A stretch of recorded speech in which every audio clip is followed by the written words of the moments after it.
श्री राम समर्थ। नवंबर 7। साधन निष्काम बुद्धि से और सावधानी से करे। जो भगवान से अलग होकर नहीं रहता वह मुक्त ही है। मैं भगवान का दास हूँ, यह माना तो बद्धता समाप्त हो गई। मैं नहीं हूँ वह है, यह जान लेना मुक्तता प्राप्त कर लेना है। जो देह में रहकर देहातीत रहता है वह मुक्त ही होता है। राम करता है यह जो जानता है वह मुक्त है। मेरा मेरा कहकर हम बद्धावस्था ओढ़ लेते हैं। बद्धता का आवरण यदि उतार दे तो हम मुक्त ही हैं। मेरे मन पर किसी का भी असर न हो और संतोष यदि स्थिर रहा तो हम मुक्तावस्था प्राप्त कर चुके हैं। मेरे जैसा पापी मैं ही हूँ, यह हम स्वयं अपने मन से ही तय करते हैं और दुख करते हैं। मैं अब किसी का नहीं हूँ, केवल भगवान का हो गया हूँ, ऐसा माने और संसार में ऐसे रहे जैसे कोई नाटक में पार्ट कर रहे हो। वास्तव में हम माया के चंगुल में फंस गए हैं, किंतु भगवान के लिए माया छाया के समान है। तो हम माया के नियंता जो भगवान उसके होकर रहे तो माया सत्य नहीं है, यह समझ में आएगा। माया को जानना विवेक है और भगवान जैसे रखे उसमें संतोष मानना वैराग्य है। पाप और पुण्य मन के धर्म है। मैं अब नाम लेता हूँ इसलिए अब मेरे सब पाप नष्ट हो गए, ऐसी दृढ़ भावना हो जाए तो समझे कि मनुष्य निष्पाप हो गया। 4 आदमी करते हैं इसलिए हम भी साधन करें तो इससे काम नहीं चलेगा।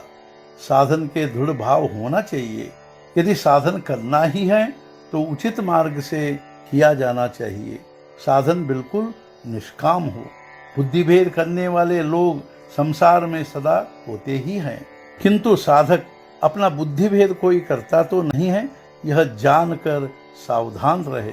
कुछ पुरुषों और स्त्रियों की अपनी कोई गृहस्थी नहीं होती, तब ये लोग अकारण जमाने के दोष निकाला करते हैं और दूसरे के घर जाकर मायापच्ची करते हैं। यह एक बहुत बड़ा पाप है। साधक इसे सावधान रहकर टाले। जिन लोगों को अपने दोष दिखाई ही नहीं देते उन्हें बिल्कुल निम्न कोटि का समझे, और जिन्हें अपने दोष दिखाई देते हैं उन्हें दूसरी कोटि का माने।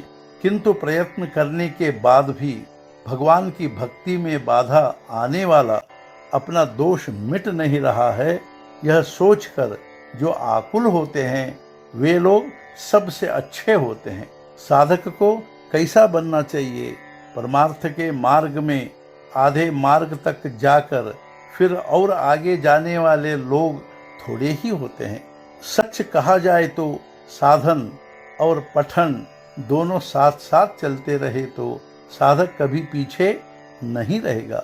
ब्रह्मचारी साधक को गृहस्थी की झंझट में नहीं जाना चाहिए, क्योंकि वैसा करने से उसके मन में गृहस्थी के प्रति प्रेम उत्पन्न होगा। इसलिए उसे गृहस्थी से 4 कदम दूर रहना चाहिए, अन्यथा उसी का चस्का उसे लग जाएगा। संसार में न जाने कितने ग्रंथ और न जाने कितने मतांतर हैं, ये सब देखने को समय कहाँ है। अतः साधक गीता, ज्ञानेश्वरी, संत तुकाराम गाथा, भागवत या दासबोध इनमें से किसी एक ग्रंथ को प्रमाण मानकर तदनुसार साधन करे। आज का मुख्य विचार, चींटी पहाड़ पर चढ़ने की कोशिश करती है और लंबे समय के बाद क्यों न हो पहाड़ पर पहुंच ही जाती है। यही ध्यान में रखकर हम भी प्रयत्न करें। सद्गुरुनाथ महाराज की जय। जय जय रघुवीर समर्थ।